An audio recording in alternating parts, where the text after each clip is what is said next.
Everybody, welcome. It's Andrew Ainsworth Golf Academy. As always, a very warm welcome. Thank you for tuning in and watching the video today. I do appreciate it. So, a new putter from Mizuno. Let me tell you a little bit about my history with Mizuno and putters.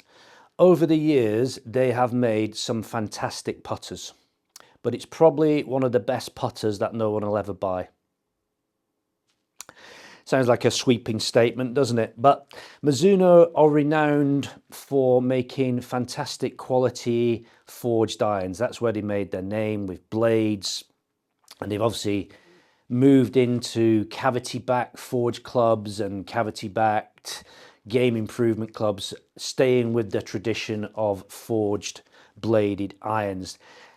Never really cracked the wood market, in my opinion, in the UK, and that's not to say that they don't make great drivers, fairway woods and hybrids. They do, but they've never really cracked it. There's another story there coming in a few weeks about the Mizuno drivers. And in my humble opinion, they've never really got into the putter market, and it's such a shame because they do make some fantastically high-crafted, highly engineered putters. And in my hand today, I have the new M-Craft X Putter. Let's tell you all about it. Stay tuned. Okay, everybody, we're going to do the tech and specky bit first. So if you're not interested in the design and how Mizuno have put together quite a very different idea here for putters, then just advance the video on 5 or 6 minutes and you can get to the actual fun bit of hitting it. Let's just talk about putting in general. While I give you some nice overheads and beautiful pictures of this putter, let's just talk about putting stats. I got these off the internet, so don't take this for granted that they're absolutely gospel truth. But for a high handicapper, we were averaging 34 to 36 putts per round, a mid handicapper 31 to 34 putts per round, a low handicapper 28 to 31, elite amateur 27 to 30 putts, and a PGA Tour Pro averages around about 28 putts. So a massive differential there between what a Tour Pro would do and what somebody playing off a 28 handicap would do. That doesn't surprise us, does it? But in my opinion, putting, when you think about putting as an actual movement compared to the golf swing, which I think is a highly technical, difficult movement to string together at high speed, when we look at a putting stroke, there's far less things going on, isn't there? Really, it's just a movement of the shoulders and the arms. We've got no body movement. So it's a much simpler action. So I do have a theory that a lot of golfers could be better putters, but it's one of the areas of the game which we just don't focus on enough. I think we just take putting for granted and think, oh, I've had a good day putting today. I had 32 putts and then went out the next day and had 42 putts. I don't see a lot of amateurs practicing the putting much. I see a lot of golfers I teach using putters which are dreadful. You know, they're old, they're unbalanced, they're just rubbish. And people get a little bit freaked out by the price of putters, which we'll talk about again. But put your comments down below. Do you think putting is one of the areas of the golf swing aspect where we could be better at it by just making small improvements? I'll leave that one with you. Back to the club in question, the M-Craft X. Let's dig in, let's jump onto the website and talk you through some of it. Forge versatility, revolutionary performance is the tagline. And as we scroll down, one of the things that we see here as we start to look at it is that this putter's got a lot of adjustability. It meets forge, meets precision. M-Craft putter represents the ultimate fusion of precision engineering and customizable performance. So what they've got is they've got, again, I'm not too sure about this myself, the feel of a blade and the forgiveness of a mallet. Now, again, this is all personal and it's all very subjective.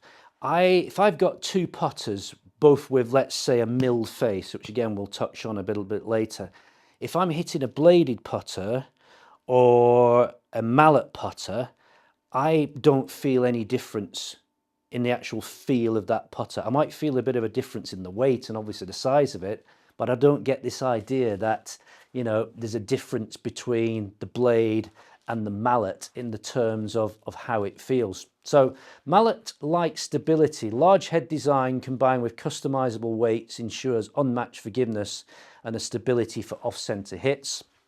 Blade-like CG depth, center of gravity depth. A dynamically shallow center of gravity provides the swing feel of a smaller blade-style putter, enhancing control and finesse. Okay, so I'm not 100% sure about that myself, but again, it's all subjective. This is what I do really like though. Highly adjustable to fit your exact stroke. So we've got 3 different types of necks here. So we've got what we call the plumber's neck, we've got the slant, and we've got the bend to match your preferring putter stroke. So again, when you come for a putter fitting, they'll be looking at things like arc. Do you take the putter straight back, straight through? Are you an arcer, strong arc, weak arc? All these things can affect which style of putter suits you. So we've got 3 different style of necks there going in. And then we've got adjustable weights. Weights here which screw into the bottom of the club. We've got 14-gram weights, we've got 12-gram weights. All of this can be customized during a putter fitting. The weights can be moved around. So over here in the UK, the greens get very slow here in the winter and the autumn.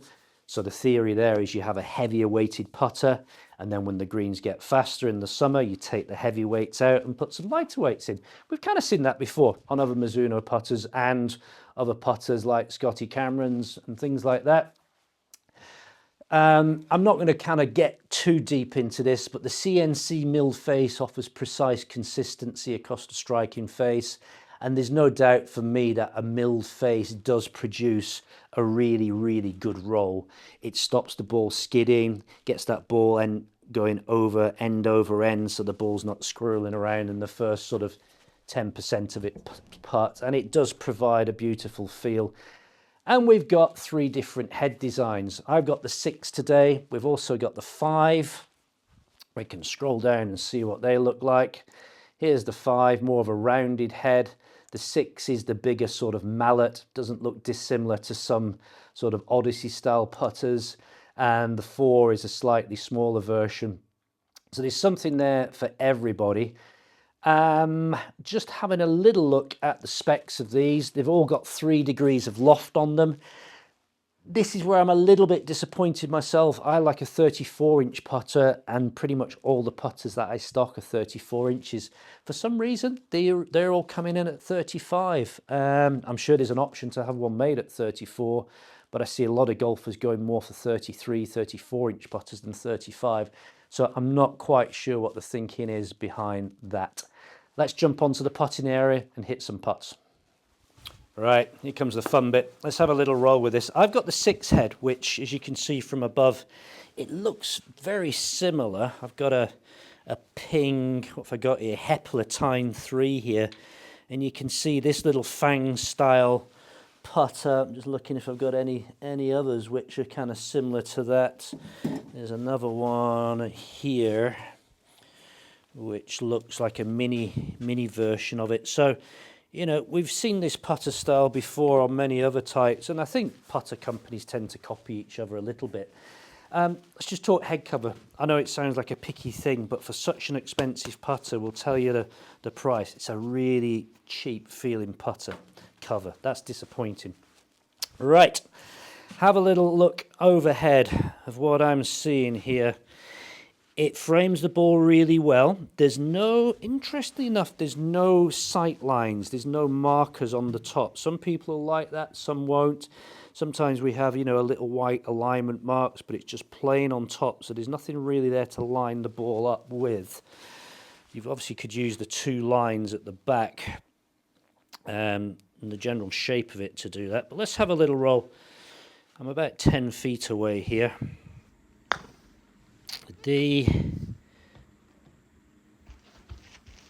That just needed hitting.